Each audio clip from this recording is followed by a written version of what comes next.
السلام عليكم ورحمة الله وبركاته، والصلاة والسلام على سيدنا محمد وعلى آله وأصحابه أجمعين. النهاردة يا حبايب قلبي هنعمل الأكلة اللي كل مصر بتحبها أو كل الدول العربية عامة. يعني أنا معرفش الدول العربية بيحبوها ولا لأ، بس أنا بشهادة كل واحد مصري وكل واحدة مصرية مفيش حد في مصر ما بياكلش العدس في الشتاء. والنهارده هعمله معاكم بطريقه جميله جدا جدا جدا، هتعجبكم قوي وهتقولوا لي ان شاء الله رايكم في التعليقات. هعملها معاكم واحده واحده لحد ما توصل بنفس الطريقه اللي انا بعملها بيها لنفسي. انا معايا دلوقتي هنا ده معايا توم سليم زي ما انتم شايفينه. ده بصلتين انا مقطعاهم. ده هنا كام جزرايه، يا ريت نكتر في الجزر كتير لان بيديله اللون البرتقاني كده الجميل اللي انا بحبه. معايا هنا برضو هنا 3 طماطميات مقطعاهم كويس جدا. ومعايا هنا نص كيلو عدس، انت طبعا حسب الرغبه بتاعتك. انا هنا غسلاه ومصفياه كويس قوي. ومعايا هنا التوابل بتاعتنا عبارة عن معلقة كمون، معلقة فلفل اسمر، معلقتين بابريكا. انا بحب البابريكا لان هي بتخلي العدس بتاعنا فاتح كده ولونه حلو قوي. معانا هنا معلقة كزبرة. معانا هنا واحدة ماجي، وحسب الرغبة هي بتديله طعم حلو قوي على فكرة. وفي تركاية هنا في العدس هقولها لكم هتعجبكم جدا جدا جدا جدا، مش هتخليكم تبطلوا تعملوه بالطريقة دي طول فصل الشتاء. انا دلوقتي قلت لكم على المقادير او الحاجات اللي احنا هنستعملها في العدس بتاعنا النهاردة. هروح احط حلة على النار وارجع لكم اقول لكم هنعمل مع بعض ايه تاني. وهنا معايا يا حبايب قلبي المية بتاعتنا انا حطاها بقالي شوية بصراحة عقبال ما حضرت حاجة العدس بتاعنا اللي هو عبارة عن القوطة والبصل والثوم. انا معايا هنا العدس انا حطيته كله.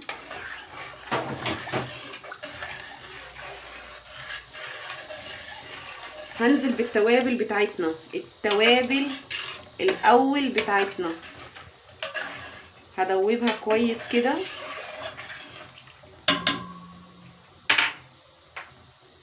معانا هنا البصلتين،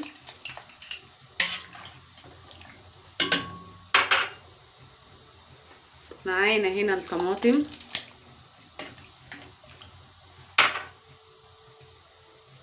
وادي الجزر،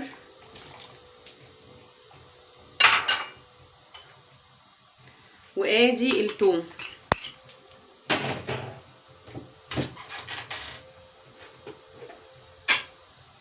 وهنظبط الملح بتاعنا.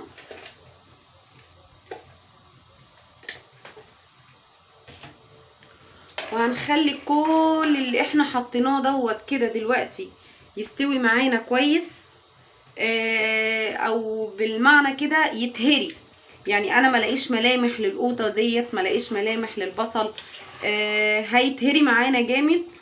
واول ما يستوي معايا هرجع لكم تاني واقول لكم ايه هي التركايه بتاعه العدس بتاعنا النهارده. دلوقتي يا حبايب قلبي انا رجعت العدس بتاعنا كده زي ما انتم شايفينه. بصوا كده، بصوا هو كده اتهرى معانا، اتهرى. شايفين وبقى لونه اصفر وجميل ازاي. هو ده اللون اللي انا عايزاه، اللي هو اللون الاورنج بتاعنا، اللون الجميل ده كده. هنا كده هنحط طاسه على النار نسخنها ونحط عليها السمنه بتاعتنا علشان نكمل بقيه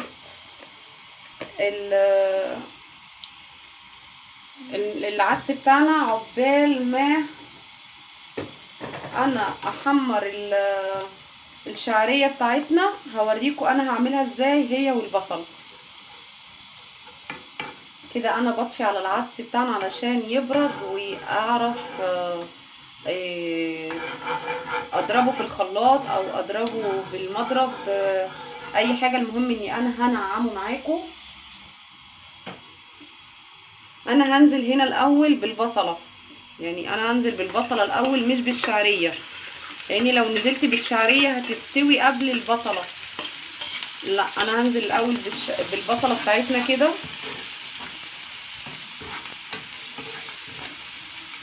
ماشي. انا هديها زي صدمه، يعني مش هسويها عشان تلحق تستوي مع الشعريه بتاعتنا.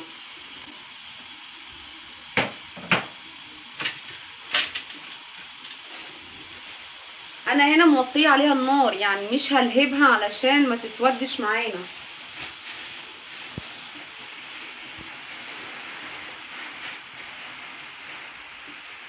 زي ما انتوا شايفين كده.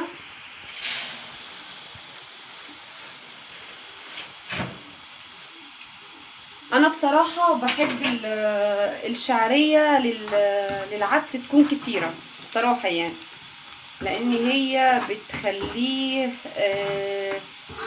يتقل معايا. وعايزه بقى تزوديه براحتك، عايزاه الكميه اللي هو فضل عليها براحتك، بس الشعريه عامه هي اساس العدس بتاعنا النهارده. كده انا اديت يا جماعه للبصل بتاعنا صدمه، انا ما سويتهوش، انا بخليه يستوي معايا لوحده كده مع معلش الشعريه بتاعتنا كده. هسيبهم على نار هاديه، وتعالوا نروح نضرب العدس مع بعضينا. وهنا يا حبايب قلبي انا حطيت العدس. انا بصراحه علشان مستعجله، يعني المفروض ان انا بسيبه يبرد. لو هتحطيه في الخلاط سيبيه يبرد، لو هتضربيه بالمضرب عادي، انما لو في الخلاط ما ينفعش تحطيه سخن قوي زي ما انا هعمله دلوقتي كده، انما بالمضرب عادي. بس خلي بالك وانت بتعمليه لاني هيطرطش بقى، وربنا يسترها علينا كلنا. بسم الله الرحمن الرحيم.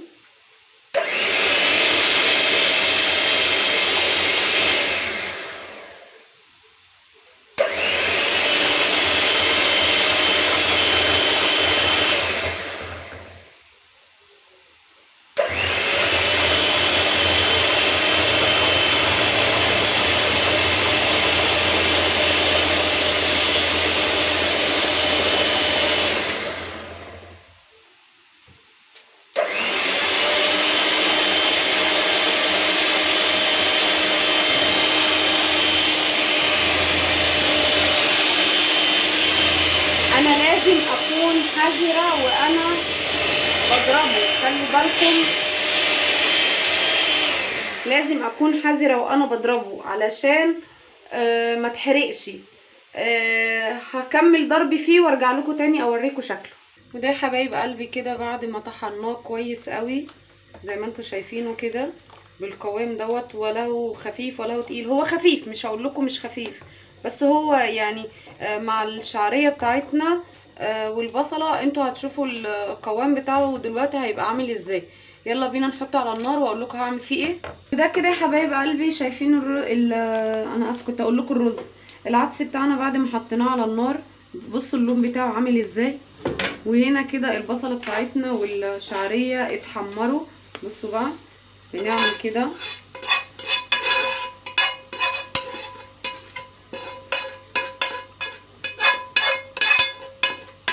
انا عملت معاكم العدس خطوه خطوه. بصوا الجمال، ولا الريحه بقى اللي طالعه. انت رايحه فين؟ احنا كده خلصنا. استني قبل ما يبدا ندفع عليه هقولك هتعملي فيه ايه تاني. استنيني وما تزهقيش. وهنا يا حبايب قلبي ده كده العدس بتاعنا بعد ما استوى. بصوا لونه الجميل عامل ازاي. وهنا بقى دي التركايه بتاعه النهارده اللي انا قلتلكوا عليها. دي حته سمنه بلدي. انا مش عايزاكوا تبخلوا، يعني ما تبخلوش على نفسيكوا. دي حته سمنه كبيره كده بسم الله ما شاء الله. بصوا حته قد ايه.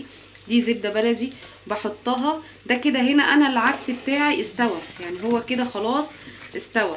وادي لونه جميل ازاي، وده قوامه.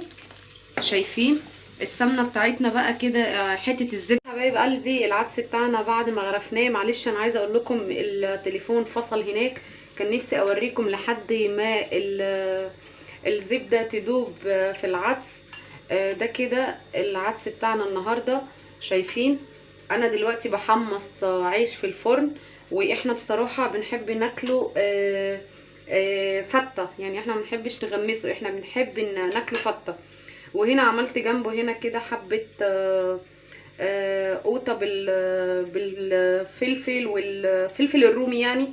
والثوم وحته قطايه صغننه والتوابل بتاعتنا وملح وكمون يعني كده، طماطم مخلله. وبعد ما اقفل معاكم ان شاء الله بقى معلش هقطع بصل وهيبقى جنبه. وده كان النهارده مع بعضينا كده العدس بتاعنا النهارده من اول حته فيه لحد اخر حته. بتمنى منكم ان انتوا لو عجبكم الفيديو ما تنسوش تعملوا لي اشتراك بالقناه وتفعلوا زر الجرس وتعملوا لي اعجاب. ولو في اي حاجه تقدروا تقولها لي في الكومنتات. معلش انا صوتي النهارده كده تعبانه، التمسوا لي العذر. ويبقى الف هنا وشفا.